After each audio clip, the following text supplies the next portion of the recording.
안녕하세요. 저는 20대 중반인 젊은 아줌마입니다. 결혼을 다른 사람들보다 조금 빠르게 한 편이거든요. 여기 계신 분들은 많은 사람들이 남편과의 문제 때문에 사연을 보내던데 저는 남편과는 아무런 문제가 없습니다. 아니, 오히려 남편과 결혼해서 너무 행복하고 좋아요. 결혼을 잘했다는 생각을 절로 할 정도죠. 제가 이곳에 제 사연을 보낸 이유는 다름이 아니라 아주버님 때문이에요. 정말 아주버님이 정상적이지 않다는 생각은 진작부터 하고 있었지만 이렇게까지 비정상적일 수가 있나 싶어서 이렇게 사연을 보내게 되었습니다. 저랑 제 남편은 나이 차이가 꽤 큽니다. 남편이 저보다 11살이나 더 많거든요. 현재 제가 26이고 남편은 37입니다. 정말 오해 없으시길 바라는 마음에 몇 자 적어보자면 남편은 정말 좋은 사람입니다. 나이 차이가 많이 나지만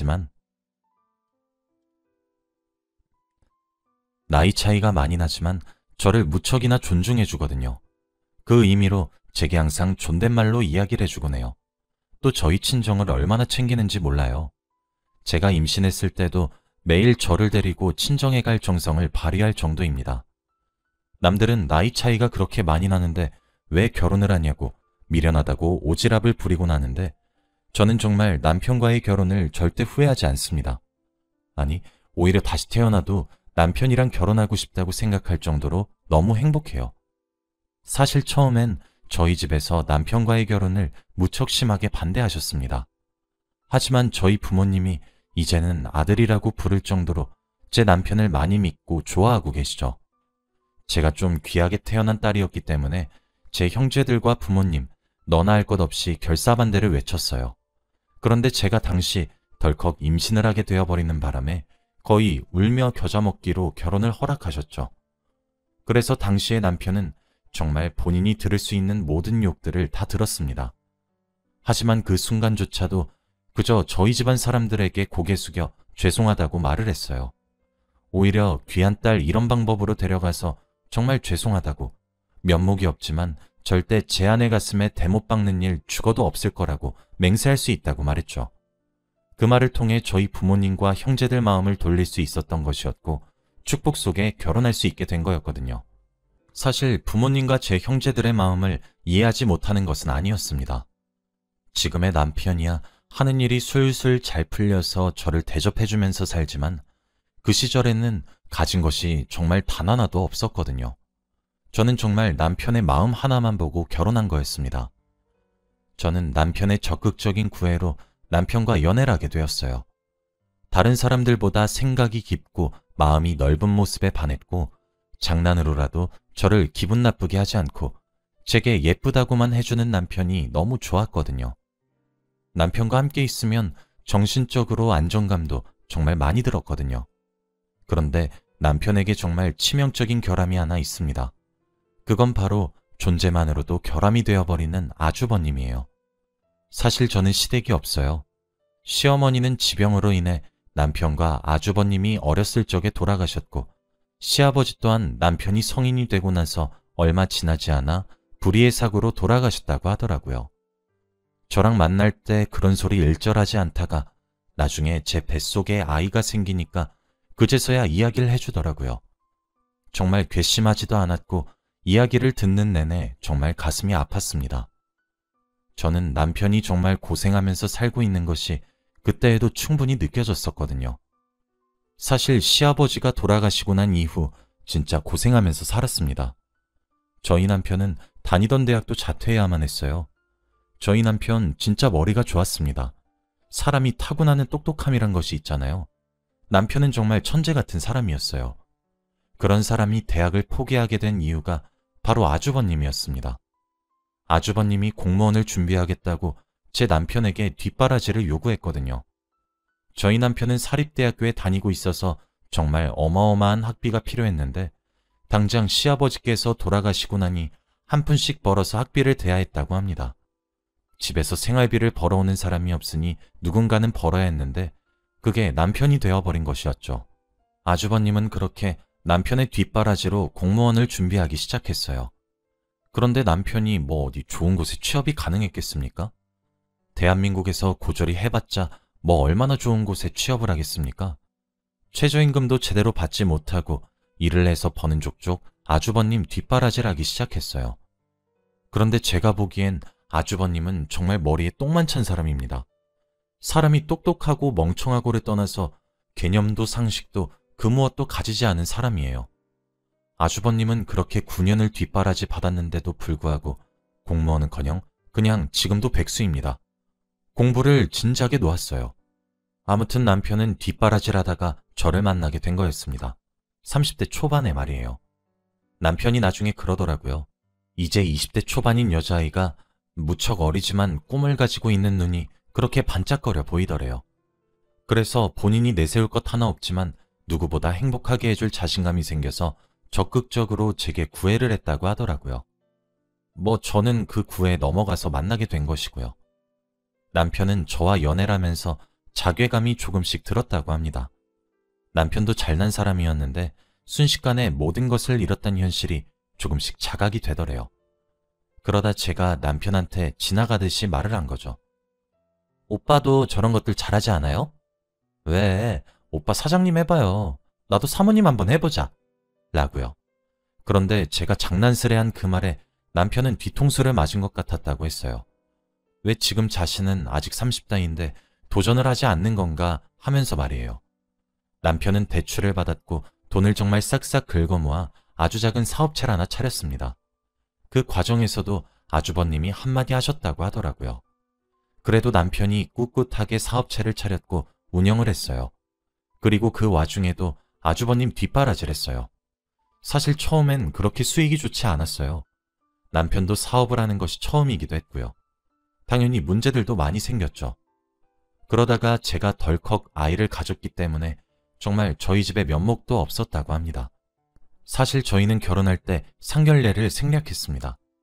아무래도 시댁에 어른들이 계시지 않아서 저희 부모님이 다 알아서 준비해 주셨거든요. 그리고 남편이 무엇보다 아주버님을 보여주고 싶어 하지 않았어요. 근데 그도 그럴 게 제가 따로 인사를 드리러 갔을 때 무척 개념이 없으셨거든요. 인사를 드리러 갔을 때는 제가 이미 임신한 사실을 가족들 모두가 알고 있었을 때였어요. 나름 처음 뵙는 자리이고 결혼 전에 좋은 인상을 남기고 싶어서 말리는 남편의 말도 뿌리치고 좋은 한우와 꽃다발 그리고 과일 세트를 들고 갔어요. 그런 제가 도착하자마자 아주버님께서 하신 말씀은 고기를 한번 구워보라는 말이었어요. 무척 당황했지만 좋은 게 좋은 거라고 생각하기로 했어요. 남편은 짜증을 내면서 내 아내 될 사람이야. 언행 좀 조심해. 라고 말을 했지만 제가 그런 남편을 말렸어요. 뭔가 점수를 따고 싶었던 것 같아요. 그런데 임신 초기라서 사실 제가 입덧이 좀 심했습니다. 고기를 굽는데 솔직히 조금 헛구역질이 올라오더라고요. 생고기의 비린내 때문인 것 같았어요. 그런 저보고 아주버님은 재수 임신하더니 유난이다 좀 하더군요. 이때 처음으로 무례하다고 생각했어요. 결국 남편이 정색을 하며 한 소리 하니까 아주버님도 그만두시더군요. 어찌어찌 우여곡절 끝에 남편의 도움을 빌려 상을 차렸고 함께 둘러앉아서 먹기 시작했어요. 그런데 제게 아무런 질문도 하지 않으시더라고요. 오죽했으면 남편이 궁금한 거 있으면 질문하라고 이야기를 할 정도였죠. 그랬더니 저보고 자신한테 술이나 한 잔 따라보라고 하더군요. 순간 두기를 의심했어요. 아니 재수, 뻣뻣하게 뭐 하자는 거야. 여기 술잔이 비었잖아. 술이나 한 잔 쭉 따라봐. 여러분들이 지금 들으면 왜 그렇게 했냐 화를 내시겠지만 당시에는 좀 헷갈렸어요. 제 나이도 어렸고요. 그냥 어른들이 한 잔 따라달라는 건가 보다 싶어서 두 손으로 술 한 잔 따라주었어요. 그랬더니 아주버님이 저보고 그러더군요.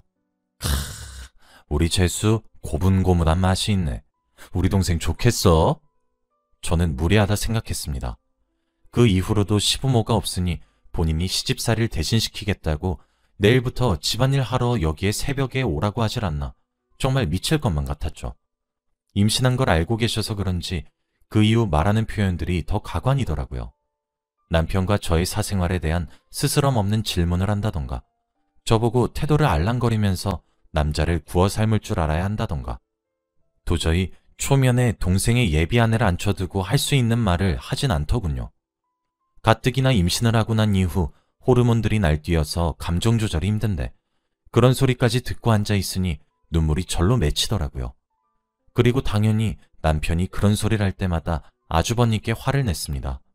그런데 술을 급하게 마시기 시작하더니 나중엔 남편이 뭐라고 해도 들은 척도 안 하고는 오히려 저를 향해 자기가 무슨 틀린 말을 한 것 있냐며 화를 돋구더군요. 더 이상은 그 자리에 앉아 있을 자신이 없어 말도 없이 일어나서 그곳을 빠져나가려고 했습니다. 그런데 누가 저를 획 돌리는 듯한 느낌이 들더니 소뚜껑만한 손이 저를 내려치려고 하고 있더군요.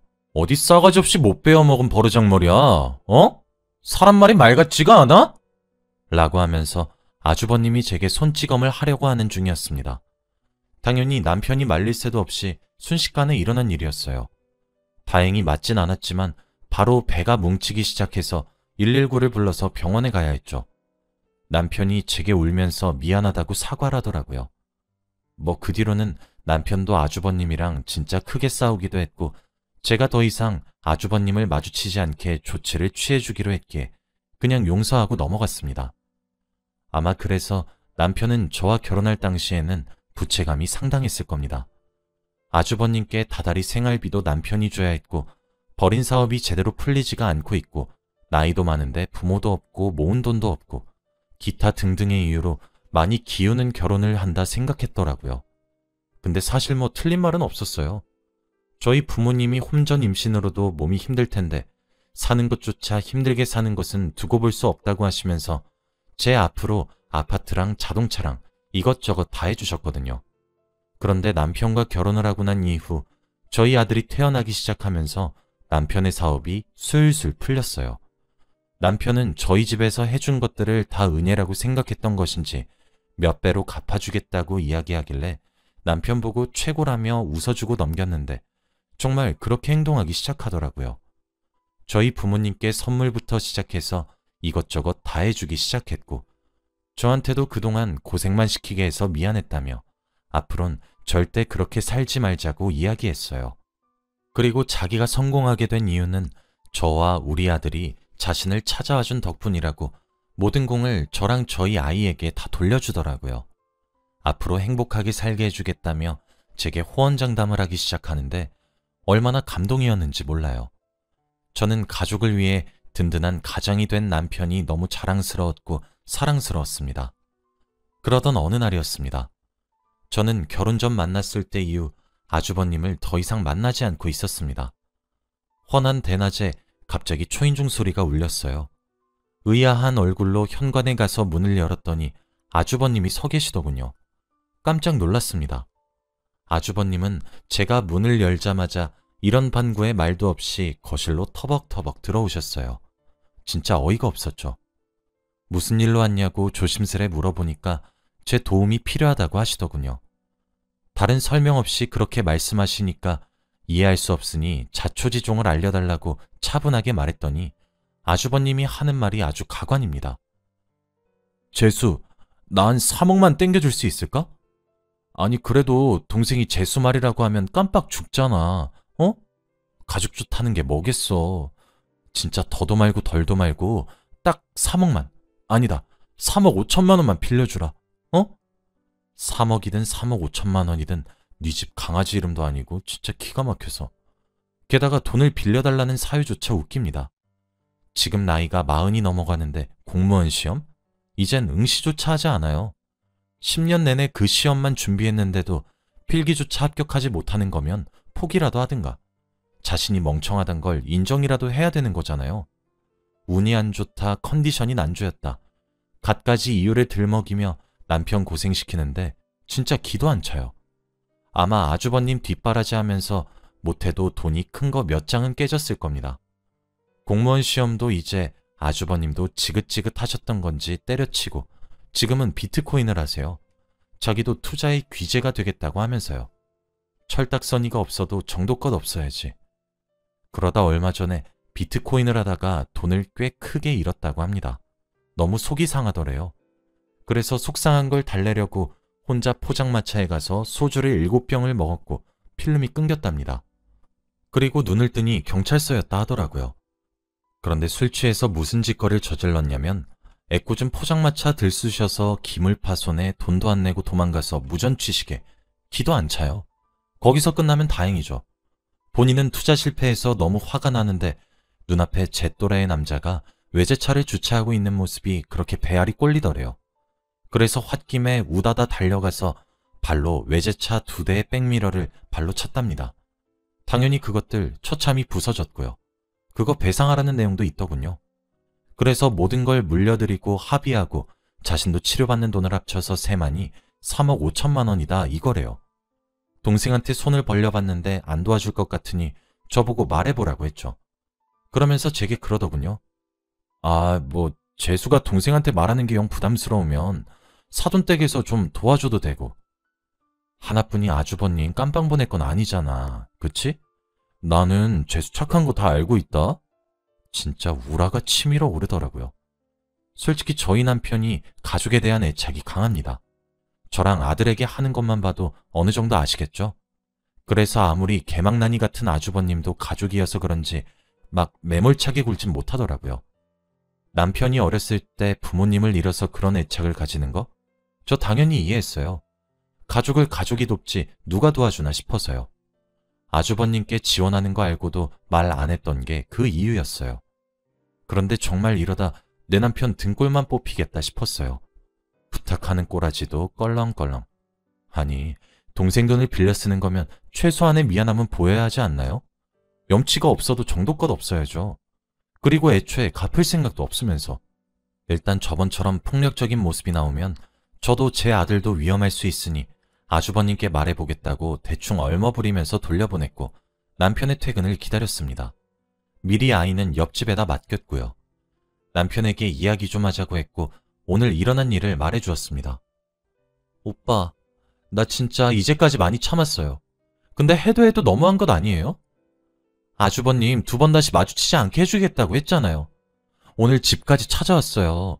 그러면서 저보고 오빠한테 속삭여서 돈을 주든가 우리 친정 부모님 돈을 달래요. 내가 지금까지 오빠가 아주버님 지원하고 그러는 거 싫다고 한 적 있어요? 다 존중했는데 그 결과가 이거예요? 아주버님은 저한테 돈 맡겨놨대요? 남편은 미안하다고만 할 뿐이었습니다. 저는 제 아들이 아주버님과 마주쳐서 나쁜 물 들까도 너무 걱정이고 가까이 하고 싶지도 않아요. 오빠가 선택해요. 나랑 우리 아들이랑 행복하게 살 건지 아니면 아주버님 그대로 뒷바라지하면서 평생 질질 끌려다니기만 할 건지. 남편이 그러더라고요. 그런데 여보, 가족을 어떻게 버려요? 저는 이야기했어요. 오빠, 그게 어딜 봐서 가족이에요? 우리 가족이 저한테 어디 한 번이라도 그런 적이 있던가요?